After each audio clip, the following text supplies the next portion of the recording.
été un des premiers bâtiments équipés de panneaux solaires sur Los Angeles.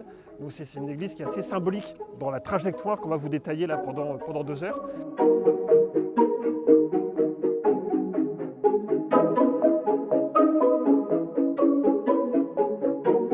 S'il fallait résumer les grandes étapes en quelques mots, on va dire que c'est à la fois une étoile, un soleil pour avancer.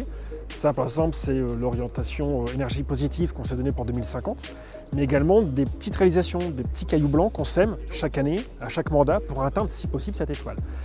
Ça se traduit concrètement par des projets portés par les services de la ville et par l'équipe municipale, donc la pose de panneaux solaires sur une église. Ça se traduit par la pose de panneaux solaires sur notre résidence autonomie pour faire de l'eau chaude.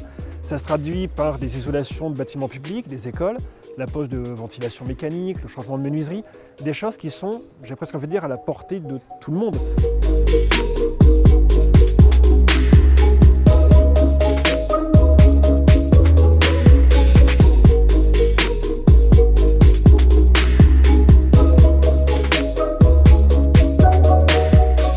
Des projets qu'on porte, quel que soit le projet, qu'il soit technique, pas technique, quel que soit le sujet, à chaque fois on associe un binôme élu-technicien.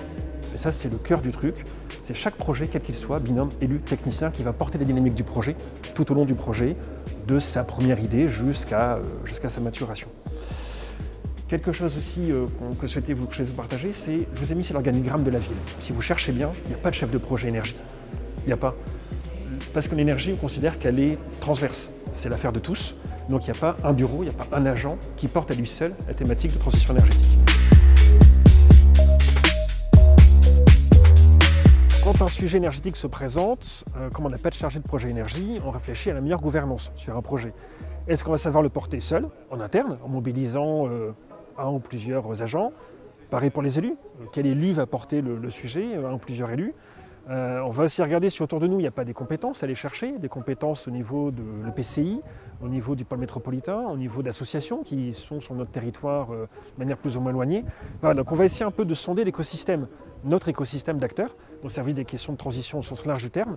Et puis des fois on va aller sous-traiter à des bureaux d'études, des structures partenaires. Et on aime bien à Los Angeles la notion de compagnon de route.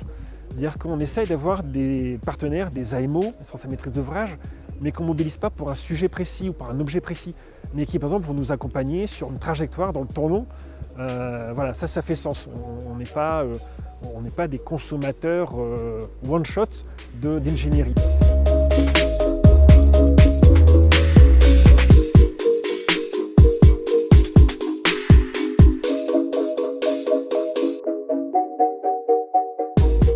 Comment fait la municipalité pour faire venir les citoyens?